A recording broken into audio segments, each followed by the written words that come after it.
What is that thing you're doing? It's technical. It's when we're a little tired. Something is different. Good friend. Anything different is good. Go ahead. Your bus is leaving. Backhouse man. I'm a scientist. What's always a question of good? You only think about the bad. I just have a feeling that something is wrong. Good things do happen. Make it Centauri time. Hello and welcome to Groundhog Jungle, a podcast discussing the films of Mr. Bill Murray. I'm Matthew Fleming. And I'm Alex Hillman, and this is episode 19. And in the review, which I wrote, I make a joke about the Paul Hardcastle song 19, which was number one on the day I was born. Yes. And it's not a joke that I think really comes across in print. Should we say what we're reviewing, first of all? Yeah. It's What About Bob? That is, and yeah. your joke. My joke is, these days, movie reviewing is different in many ways, as it is for those who do the reviewing. In 2012, the average number of Bill Murray films watched by Matt and Alex was less than 5. In 2013, it was 19, which I've taken... I deliberately looked up the lyrics of the... Yeah, I did, yeah. And you don't remember it because it's not memorable, because it doesn't work unless you're faking an American accent and doing it to a, nice, easy listening track. Well, maybe not easy listening, yeah. Good song. But we did watch 19 films in a space of a couple of months, really. Only in about... I think we started end of July or something like that. So, sort of September, I mean about sort of 4.5 months, which doesn't sound that bad, but when you factor in the fact that we didn't have lives, I mean, and still do, yeah. I was in my second year of teaching. You just become a prostitute, which is what was I doing at this time? Men. That was a joke. You weren't in your second year of teaching, were you? You've been teaching much longer. Oh no, that's true actually. Yeah, much longer. Yeah, much longer actually. Because this was. Yeah. It was a joke that I thought about when I was on the toilet earlier, and I'm inaccurate in my jokes. Oh, you've really given this Gaven. Gaven's a good. That feels like that sort of Game of Thrones past tense, isn't it? You've given this some thought, sire. Let's go and shag some women. And then stab them. But we were busy. We got a lot of films watched in that time. And the only reason we don't do that now is because Bill Murray stopped releasing films as often. We didn't. Yes, we haven't done got us a back much favour, catch up on. really. Yeah. Well, I have. So I've still got to put on some films we saw 2 years ago. Yeah, 19th film. What About Bob? What About Bob is it's a comedy. That's definitely a comedy. Although there's some dramatic touches, but they're played for laughs. Really, it's about a psychiatrist called Leo and. Not patient, client. I think patient. I think patient, maybe. Yeah. Therapy client. Therapy patient. Therapy. Don't know. What do I call him in this? I don't know. I don't really. I don't really call him anything. Anyway, Bob is the person seeing the psychiatrist. Is it Bob Wiley? Is that his name? Or did I make that up? Bob. Where am I getting Bob Wiley from? That's a character in something. I think. No, Grimm is in Quick Change, isn't it? Yeah. Yeah. Wiley. There you go. Wiley. Is that a grime artist, Wiley? I don't know. So, Bob, he goes to see Dr. Leo, who is played by Richard Dreyfuss. There's quite a lot of Richard Dreyfuss sort of crossovers, I find. Like a couple of sort of like they almost met, they nearly met. They've acted with quite a lot of the same actors. Including Terry Garr and Zooey Deschanel and lots of other sort of people. This is the only film they're in together. There's several reasons for that. And most of them are Bill Murray and Richard Dreyfuss. I mean, it's an open secret. No, open knowledge, open something, that they didn't get on, did they? No. And you can almost see that in the film. Like, I love... This is a really great film. Yeah. This was the second time I'd watched it again. I think the previous time... Me too, as well, I watched it with Elliot, I think. Yeah, and I watched it because they used to show it all the time on ITV2 during the day. So. And the premise is really nice. So Richard Dreyfuss is his therapist or psychiatrist. Who's helping him, because he's got neurosis and OCD and anxiety. Baby steps. Which is the name of his book. Yes, to overcoming his anxiety and his OCD. Quite a serious premise, but Bill Murray does sell it well. Yeah. And the sort of climax of the film, I suppose, or a lot of the film actually, is Richard Dreyfuss going with some quality time with his family. Yeah. On a little outing, a vacation, as the Americans would call it, and a word that I just picked up loads in my youth because everyone in American films, along with families being dysfunctional, seem to be going on vacations. Very, very little films now you got when we were growing up, like superhero films, for example, were massively unpopular when we were growing up. The closest thing we had was Dick Tracy. Yeah. And basically there weren't any superheroes. And of course, Batman, which ran against Ghostbusters 2. Yeah. But even that, in fact, Batman was the only sort of superhero franchise. And that was a big risk at the time. Yeah, I mean, they were seen as kids' films, weren't they? Or geeks. Well, you're and right. They weren't given proper treatment. But Sorry, no, go on. I was just going to say the premise of them going away on vacation is something that in a lot of films now would have been like a sort of 15-minute second act to the middle of the film. Yeah. And when this starts in this film, you think that's what it's going to be, but it's the entire rest of the film. It's the entire rest of the film. And basically, he ruins the vacation and Bob turns up effectively wanting Richard more Dreyfuss' life. And I guess the reason why I brought this on is because the family all sort of are on Bob's side, aren't they? Yeah. And I always think that you can see genuine anger in Richard Dreyfuss's performance. Yeah. And if I had to criticise, I'd say the film could always just have done with falling a little more on the lighter side of the anger than this. But I've always found people getting angry with one person a little uncomfortable anyway. Yeah, it's Ross in Friends, isn't it? It's Ross. It's going, hey, let's laugh at him, but he's having a breakdown. Yes, although ironically, and I don't wish to be contradictory, I think his performance gets away with it. But Richard Dreyfuss maybe not so much. Where I have a problem is some mothers do have them. So everyone getting annoyed with Michael Crawford, I always just feel sorry for Michael Crawford and get annoyed at them getting annoyed at him. Yeah, he's just trying to put the cot up and stuff. He's doing stuff around the house. He's creating a massive stunt out of it falling down and him, getting in a bath on the wheel. Because I think if you're going to be annoyed at like Michael Crawford or Frank, I was going to say Skinner, not Frank Spencer, Lampard, then don't marry him if you think he's that clumsy, because he probably, But he has a wife who loves him, doesn't he? And is very attractive. Michelle Daughtry. Yes. And also the Pink Panther and Herbert Lom. What happened there? I don't know. Alex Who developed is dead. the Twitch? Are you okay? Do you want to go get a glass of water or something? No. That was fun, wasn't it? Herbert Lom, who developed the Twitch because of the Pink Panther. I think it's Herbert Lom. Sounds Japanese, but he's British. Yes, he is. But Kwok was in that. So yeah, he is Japanese. It's the anger. Yeah, you're right. Like was he Canadian? What, Herbert Lom. Oh, Herbert Lom. I'd go with Canadian, I think. Maybe, but I'm not going to stake the house on it. A British accent. I don't know. So this anger,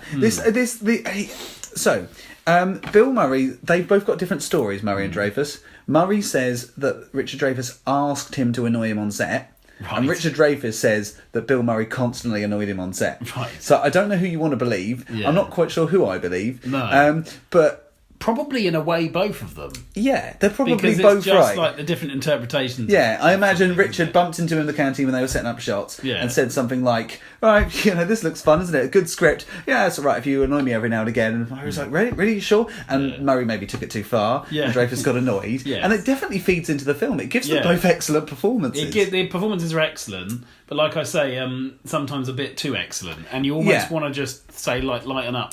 Yeah, and maybe that's something that both of them could have done. If they're both to fault, if they're both at fault, they're both at fault in sort of how that tone doesn't quite always lurch successfully from serious to light and so forth. But having said that, it's a really entertaining film. Well, just one last thing I did want to say on that was that Rose McGowan in her memoir Brave talks about being on a set with a method actor, and she says it's interesting how method actors are always male. She says she's never met a female method actor, and in her view, it is just an excuse to be a dick on set. And that is interesting because I can't think of any sort of female sort of method actors. Certainly, I'm not saying the male ones aren't dicks. I'm not saying that at all. It's just... By implication there, she's saying that women can't be dicks. No, she's just saying that sort of Why women is she affiliating it with gender, though? Well, she's saying that women don't use that opportunity to be dicks. So, in her experience, she's had bad experiences in a lot, really. But, it's certainly in the acting industry as well. A lot of the experiences she describes... It's I don't think that method. I think the staying in character for the entire time is a misinterpretation of the method. Yeah. And I speak somewhat as not an expert necessarily, or am I an expert? I did do my dissertation on it. Yeah. I would suggest that if you follow Stanislavski's word by the best known translation, which is, well, there's all sorts, but I don't know, Mannheim maybe. Yeah. Anyway, there's loads of good interpretations of Stanislavski's theories. You don't have to constantly be in character. That's not his thing. No. You have to have a preparation time, but actors are in trailers, aren't they? They could use that as a preparation time and then be ready for their character coming out of their trailer, if that's how you want to interpret it. But staying in character all the time is needlessly fussy, I think. And I agree. I don't think you do need to do that. I'm sure there are women who do it, though. Well, probably. I think it's probably just her experience. I think, I mean, in the review, I call Bill Murray a method actor, and I'm not entirely sure that he is. I mean, I think for some films where he thinks it's worth it, he has been. But I can't imagine he just existed on a diet of cat food when he was recording Garfield. So I don't think he possibly didn't take it as much, did he? No, well, he didn't take it as seriously as he did in Groundhog Day. The script. Yes, he did, didn't he? Right. So yes, this is a really entertaining film. It's not a great film. No. Sorry, I mocked the way you said what's your... My least favourite aspect of this, I talk about this in review, is his family, and you've already said this, they're more sympathetic to Bob, and it makes no bloody sense. Yes. It doesn't make any sense at all to be sympathetic with Bob, because Bob has ruined their holiday. Bob has turned their dad and they're quite happy to just accept that. Yeah. And it's just fine. And he's just sleeping in the same room as Bob's young son, and that's very good. just hanging out with Bob's teenage daughter on a boat, just hanging out with her and all her female friends. It's odd. It is odd, and they're all... is it the woman from Airplane? Yes. Is it Julie Haggerty? Is that her name? Yeah, I think so, yeah. Yeah. But yeah, she's very good at playing that kind of... She does the best she can with what I consider to be a thankless role, because it's we do you remember, again I said in the review, we sympathise more with every other character than the family. We just thought the family were incredibly annoying. They're pitched wrong. In the same way as last time we did a podcast, Bean. You were talking about Bean. Yeah. It's wrong. It's not natural. It's not the... I'm not saying Bean should be natural, but the excellent scene in Bean where he's pretending that his finger is a gun and he's at the airport. Why it works is because everyone around it is playing it so well. And we've all been in situations in an airport, you've got to act right, and you're aware of how people are perceiving you. It works because of that. The mother character, the wife character, does not work in that, because she doesn't react the way anyone would. No. What you do is you'd say to Peter McNichol, is your friend going to go? Because he's been around for ages. Yeah. You wouldn't then leave for your mums. And Julie Haggerty's character in this, Dr. Leo's wife, I can't remember what she's called, but that's a problem, isn't it? Yes. Well, yeah, we can't remember what she's called because this is a film based around the two men. Yeah, it is. And, there's no getting away from that. No. The daughter gets a more prominent role. Yes. It's basically based around the two men. Yeah, I do like Richard Dreyfuss in the film. I think he plays. I think he's very convincing. He is a really good actor. Yeah, and he plays the dad well. I think. I'm trying to remember what we gave it, because I think it's. Yes, we rated it quite high. Yeah, for entertainment value. Yeah, and it is entertaining. It's plot holes you could drive a truck through. Yeah, but. That's all right. You don't want to engage your brain all the time. The problem is that because you could draw plot holes in almost anything if you really tried. Yeah, couldn't you? Really? My life. Yeah. Not your ass. Hang on. What was I going to say? Hairy ass. I wasn't going to talk about your ass, and that's all I. That's can your think nightmare, isn't it? What? But. That's your personal nightmare. It's not my personal nightmare. It's that if you, at any point, and you have in the past, were to describe anything sort of vaguely intimate in your life with me, I picture it so exactly. Yeah. When have I described intimate things with you? You have, I don't want to say what they are. Well, why? I really want to know now. In sort of past relationships, you did describe some things. You haven't in this one, which is good. Yeah. But right, when this is over, we're gonna. Yeah, because we don't want. I really want. No, definitely not. No. Okay. Yeah. So, the problem with this film, or one of the few problems, to be honest, because it does have a lot of flaws, is that they do try to have their cake in. Sorry, yeah, they do try to, unlike the house, because the house is just 2-story, isn't it? It's one of those wooden slatted houses you get a lot in America. Yeah, sort of like is it like on the river, because the Gutmans drive past like a boat, don't they? Yes, it's also lovely weather. Yes, it is. Yeah. There's a lot of boating in that, and I think doesn't like the son almost drown in the pool or something at some point, and Bob saved his life. There's a lot of water around. Yeah. Anyway, the problem is that it's about psychiatrists, and they try to sort of get some psychobabble and psychiatry in there. They try to sort of they're maybe sort of making a commentary on sort of the madness with it, because Leo at the beginning is a dick. He keeps trying to promote his book and therapy sessions. He's annoying. Yeah. And you're probably supposed to dislike him. Yeah, but and the at the problem end with that is, they go too far, don't they? Because they turn him into a shivering, gibbering wreck at the end, and it's too far. And that's not punishment he deserves. No, and also the problem with it is that his relationship with his family is quite good, isn't it? Yeah. Basically, he's a bit selfish and a bit of a knob, but basically he has a solid relationship with his family. So you don't really dislike him as much as you're supposed to. By the end, he marries Bob marries Dr. Leo's sister, and Richard Dreyfuss as Leo is there, and he's basically like a sort of almost half coma patient. Like he's insensible. He's like I mean, and that's a bit too dark, because up until then the film has been Looney Tunes-esque, as you say in the review. Because he sort of like straps explosives to him and stuff, doesn't he? And it goes a bit silly there as well, but it's on a slippery slope. It's Wile E. Coyote. No, it's the Roadrunner and Wile E. Coyote, isn't it? Yeah. Which is what they're going for. But at the beginning, when Bob's attending a therapy session with Leo, that's not what it seems they're going for. No. It seems they're going for a less broad... Yeah. It is a bit muddled. Can you remember who directed this or wrote it or anything like that? Because normally we're very hot on our kind of crew and writer knowledge, but I don't know for this. Sure, if I say this, I thought it was someone like Robert Zemeckis, but have I made that up? I've probably made that up, haven't I? Frank Oz. Yes, I was going to say that was my other choice. Yeah. Did Frank Oz also direct Little Shop of Horrors? Yes. So this is the second Bill Murray film he's directed. He also directed, I want to say, In and Out with Kevin Kline. Yeah, I think he did. Which is about a gay man, isn't it? It is. I said here, brilliantly directed by Frank Oz, who will be happy to learn he's raised his score by 0.25 since Little Shop. Yeah, he will, won't he, Frank Oz? Is he still alive? Yeah. He does the voice. I mean, he obviously is behind like Yoda and stuff. Yeah, and also Kermit the Frog. Yeah, and the last film I can remember that he directed was the remake of Death at a Funeral. Yes. The one with Chris Rock in it. Is that good? I don't know. I just know that he directed it. I think it was seen as being better than the British version. Oh, what was that? Also called Death at a Funeral. I can't remember who was in it. I think Keely Hawes was in it. I can't remember who else.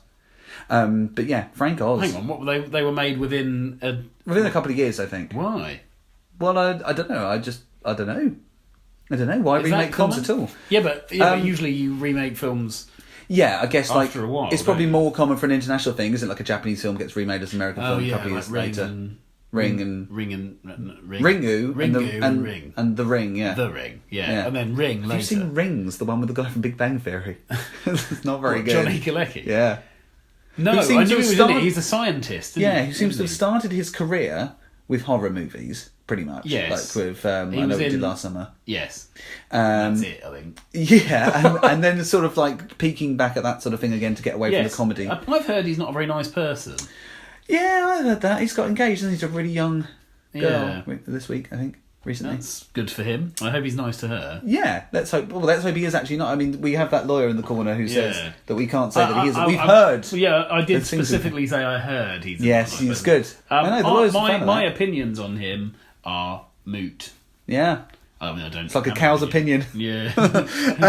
Anything else we can say about what about Bob? We liked it. It was good. It was good. Silly. We have got into a little bit of sort of Bill Murray, not mediocrity, but films that are not hugely known as possibly he's coasting, work. but I mean, he's not letting the side down. No, and we're going to have Larger Than Life soon, of which I will have fuck all to say about because I've seen that film about 3 times. You went to see that in the cinema? Yeah. And I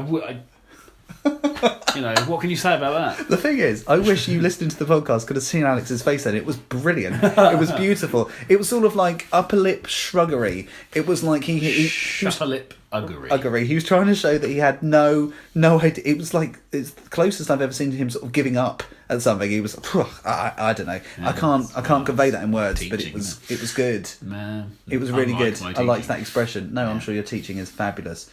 Fantastic, wonderful, splendid, superb, absolutely flabulous.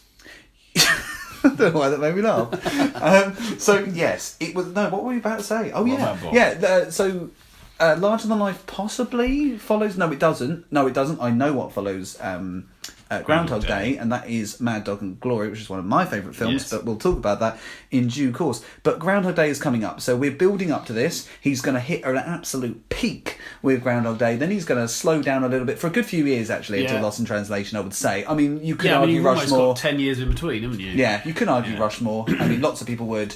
Maybe Royal Tenenbaums. Yeah. We wouldn't, but we will talk about that. But we do share unusual opinions about his films. Really. Yeah. Because there's all sorts of obscure films he's done lately that we love. You said in the last podcast that we have very different views on films, but I think when it comes to Bill Murray films, we're very similar for the most part. Yes, that is. And we would agree this is a great film. I will watch it again in my life, I'm sure. Yes, as will I.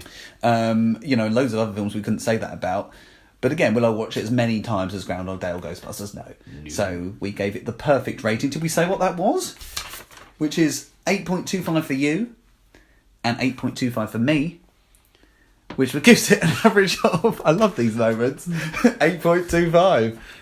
We will see you next time for an extra special feature-length edition. Yes. 40 minutes of Groundhog Day. See you then. Bye. Goodbye.